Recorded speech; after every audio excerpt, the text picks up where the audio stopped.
Eu sou Luzinete Barros, sou pedagoga e sou presidente da Comissão Municipal do Recife. Trabalhei alguns anos com político, por que não mudar o quadro, né? Fazer o melhor, tentar mudar as coisas. Agora é minha vez de trabalhar para o povo, trabalhar para melhorar a educação, a saúde. PMN do meu coração. Quase décadas, né? E é um partido sério, pessoas sérias, pessoas competentes. Eu não vejo falcatruas. Ai, tanta coisa tem de errado aqui em Recife que precisa mudar. A prefeitura precisa fazer mais pela saúde, educação principalmente, né? Mas eu gostaria até de uma mulher em Pernambuco governando. Meu nome é Miriam Massarolo, eu sou advogada, militante, também sou jornalista e sou presidente nacional do PMN Mulher. Eu entrei para a política, para ser bem sincera, um pouco no susto. Eu não era muito favorável, como a maior parte das mulheres, eu encarava a política como algo assim meio sujo, meio corrupto. Então, não me interessava. Era um caderno do jornal que eu costumava jogar fora. Mas, com o tempo, a minha família sendo muito presente nessa área, eu acabei sendo obrigada a ouvir. Pelo menos na hora do café da manhã, no almoço e na janta, acabava ouvindo sobre política. Fui me interessando e fui descobrindo que não existe nada sem política. Se você não tiver política como fonte, você não consegue resolver nada, nem nesse país, nem no mundo. Eu acredito no PMN. Eu acho que o PMN é um partido que ainda é fiel às suas ideologias. Eu acho que o PMN é um partido que não fecha as portas para as pessoas, permite que as pessoas cresçam, que as pessoas mostrem o seu trabalho. E, justamente por acreditar no PMN, eu não poderia fazer parte de nenhuma outra legenda sem ser essa. Eu não sei falar muito sobre o meu estado, porque, na realidade, o PMN, para mim, ele é um trabalho nacional. Então, eu tenho que ter uma visão ampla, eu tenho que ter uma visão da nação. Eu ando muito por todos os estados e, nesse andar pelos estados, eu vejo que os problemas eles se repetem. Em número, às vezes, um pouco mais elevado num lugar do que no outro, às vezes, uma situação mais grave num lugar do que no outro, mas as mulheres sofrem violência do norte ao sul no país. As mulheres sofrem discriminação em todos os estados do país. As mulheres ganham mais, ainda que façam a mesma coisa. Desculpa, não é nada disso. As mulheres ganham menos, ainda que façam a mesma coisa em todos os lugares do país. Lógico que existem exceções. Essas despontam. Mas a grande maioria sofre os mesmos problemas. Problemas com o marido, com o filho, com a família. E eu acho que a função de uma política, a função de uma dirigente política, é levar para essas mulheres soluções, ou, pelo menos, trabalhar com elas formas de minimizar esses problemas. Num país tão carente como o Brasil, você falar em políticas femininas, você tem que falar de tudo, a gente precisa de tudo. Mas nós acabamos de ter o nosso primeiro encontro nacional. E nesse encontro nacional, nós levantamos logo de cara 3 bandeiras. A primeira bandeira a ser trabalhada é a bandeira da violência contra a mulher. Não só acenando com a lei, mas fazendo com que ela entenda o que essa lei propõe e que ela possa refletir e utilizar ou não essa lei. Ela não pode agir de uma forma impetuosa, num momento de nervoso, por exemplo, mas ela também não pode deixar de agir se não for simplesmente um momento, mas se for uma constante na vida dela, a situação que ela está vivendo. Também é importante que a mulher entenda que a violência não é só uma violência física. Muita gente encara que violência é eu apanhei. Não é isso. A violência ela pode ser emocional, ela pode ser psicológica, ela pode ser 1000 tipos de assédio. E toda mulher tem que estar consciente dessa variação.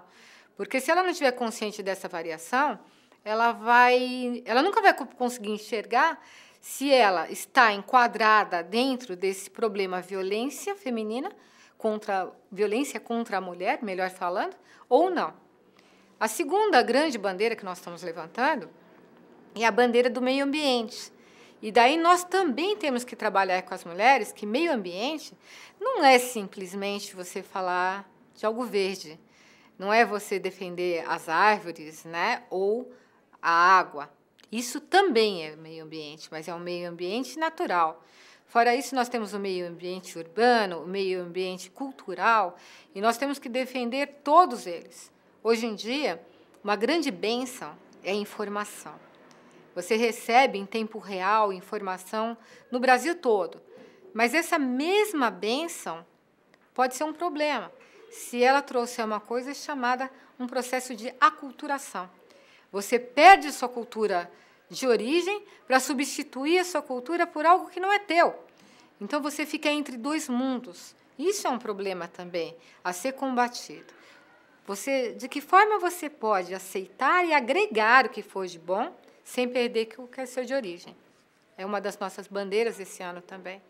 E uma terceira grande bandeira que nós temos, e isso a gente fala como uma bandeira feminina, mas na realidade é da população como um todo, é a bandeira da saúde.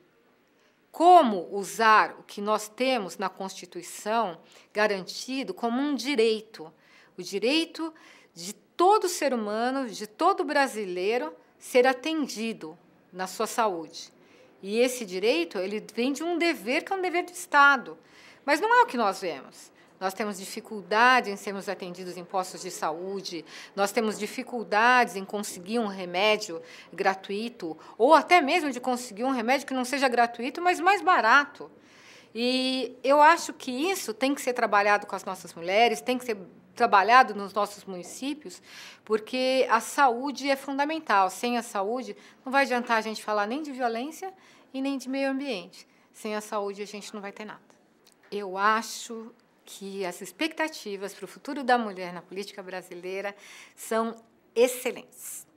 Nós começamos em 32, são 80 anos que nós estamos votando.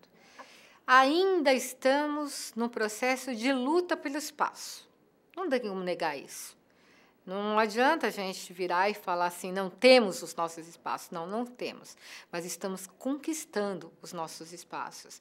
E quando isso acontecer, eu acho que vai ser uma bênção para a população como um todo, porque assim como um olhar de mãe é especial, um olhar feminino na política também vai ser especial. Eu gostaria de fazer um chamamento, né, a nível municipal, a nível estadual, a nível nacional. Mulheres, acordem, acordem e venham compor conosco. Os nossos quadros estão abertos, as nossas portas estão abertas. Nós queremos mulheres que estejam dispostas a debater tudo aquilo que pode ser importante para as próprias mulheres, para os seus filhos, para os seus maridos, para a cidade, para o Estado, para a nação. Nós queremos ocupar esses espaços que estão sendo abertos, mas nós queremos que esses espaços sejam ocupados com racionalidade e com responsabilidade. Então, eu peço a todas as nossas dirigentes, todas as nossas mulheres do PMN Mulher, que tragam outras mulheres e que nós possamos fazer um belo trabalho em função dessa classe, que é ainda uma minoria, ainda que sejamos tecnicamente uma maioria, 51%, nós ainda somos uma minoria. A partir do momento que nós temos que lutar tantos ainda pelos direitos mais básicos. Meu nome é Thelma Ribeiro dos Santos, sou advogada, militante e milito na política por vontade, por gosto, por decisão. A política eu acho que já está no meu sangue. Acho que sempre esteve, muita gente da minha família já participou da política, e era uma coisa que, ainda que eu não buscasse isso, eu acabei entrando na política mais por um desafio.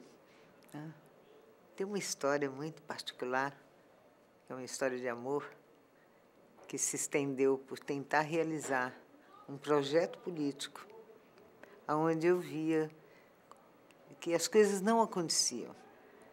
Homens tentando fazer algo que eu achei que o caminho que eles estavam perseguindo, naquele momento, não era o correto. Estava faltando um trabalho de organização das ideias, né? E você nada constrói se não fizer realmente um projeto. Aquele projeto que você tem um princípio, um meio e um fim, para alcançar o resultado pretendido. E assim foi. Eu tive uma participação já desde o início, mesmo não tendo particularmente atuado na política, mas eu busquei entender o que era preciso ser feito. E participei. Eu fui até candidata a vice-presidente da República durante um certo tempo e achei naquele momento que, se eu me dedicasse àquele momento eleitoral, o trabalho político em si não seria nunca realizado. Então, eu desisti daquela indicação minha como candidata e me dediquei a realizar a tarefa, no meu entender, maior, que era a construção de um partido definitivo. Tive muitos percalços, tivemos momentos que hoje até eles servem, vamos dizer assim, para rir um pouco, né? Situações, porque a legislação determinava a formação de um partido se estabelecendo em pelo menos 1/3 dos estados brasileiros, ou seja, 9 estados. E era uma tarefa, de certa forma, insana, porque você, como eu cheguei a mencionar, os companheiros, você tinha de construir um edifício e, se faltasse uma telha no telhado, pronto, tudo perdido. Você tinha de começar desde o início, voltar às fundações. Então, por essa razão, é que eu achei que teria de montar, primeiro de tudo, um plano de trabalho.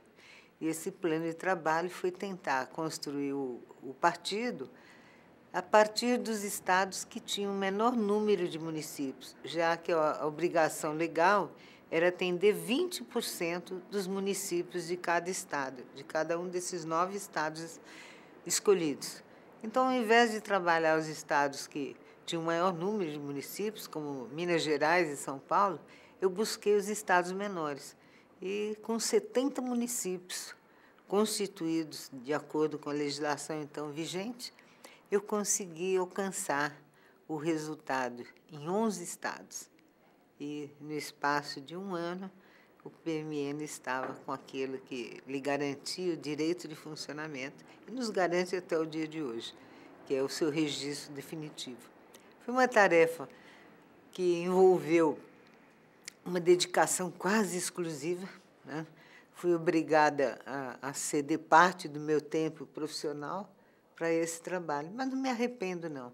Eu acho que abriu um espaço para que eu pudesse atrair para essa atividade política pessoas que estavam muito distantes do mundo político, por assim dizer. E o meu objetivo maior nesse momento era mostrar que era possível se fazer política de uma forma séria, certo?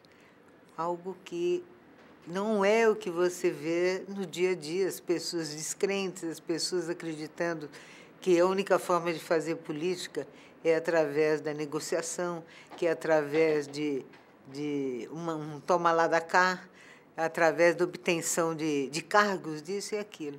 E eu falei, não, isso não é necessário. A gente tem de saber dividir a nossa atividade profissional, que nos dá a subsistência, da atividade política, que é um bem maior. Você não está fazendo algo para obter para você ou para os seus. Você tem de fazer algo para toda a coletividade. Essa coletividade encerra o Brasil como um todo, esse país continental, que precisa ser visto com outros olhos, com os olhos do amor, o amor cívico, eu gostar do meu país. Eu, recentemente, tive a oportunidade de passar por 5 países e descobri com muito sentimento que o que falta ao brasileiro é exatamente isto, amor à pátria. Mas não é só esse amor que você vê cantado nos hinos, não. É o reconhecimento do que nós temos. Eu estive em países onde o café da manhã oferecido nos hotéis é inferior a qualquer hotel de 3 estrelas no Brasil. A abundância que nós temos aqui, o tratamento que nós, mesmo dentro das nossas limitações, oferecemos àqueles que de nós se aproximam. O que nos falta é um trabalho mais organizado, é um trabalho, uma visão profissional de como nós devemos apresentar e oferecer o nosso país ao mundo. Isso é que está nos faltando. Isto é que poderia gerar uma infinidade de empregos em todos os níveis de trabalho que uma atividade de hotelaria, de turismo, obriga a ter, desde um plantador de tomate até um gerente realmente de um serviço de hotelaria.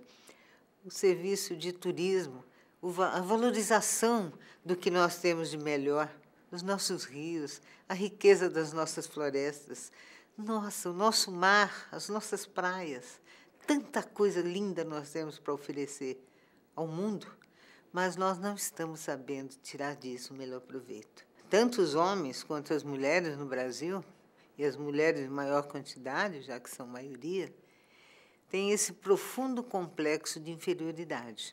Isso eu reconheço em todo brasileiro. Ele se sente inferior e não sei qual é a razão. Esse aqui, eu acho que é o único país que é realmente miscigenado. Um país onde todas as raças, todas as religiões, todo mundo consegue conviver. Nós somos algo sui generis, mas o brasileiro não tem essa consciência. Provavelmente pelo fato de que olham de dentro para fora. Quando você olha de fora para dentro, você olha esse solo aqui, você fala, está explicado por que o Papa se ajoelhou e beijou. Porque realmente nós somos diferentes. Nós temos uma grandiosidade, não só no nosso território, como também nesse ser humano que existe aqui. Nós não podemos continuar pecando, deixando evoluir esse processo de decadência do ser humano. O brasileiro é um povo muito bom,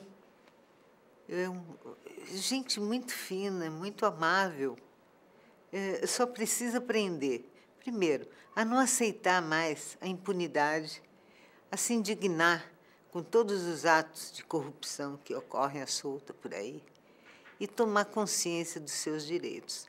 Quando o brasileiro aprender a agir assim, a se respeitar, eu tenho certeza que isso aqui tudo vai mudar. As bandeiras que nós temos de desenvolver é despertar nas mulheres, que a mulher ela é, vamos dizer, mais persistente, ela encara com muito mais resistência os azares da vida, as dificuldades. Eu sempre digo que as mulheres são grandes administradoras porque elas conseguem administrar um salário mínimo que o marido ganha, né? E fazer isso durar 30 dias.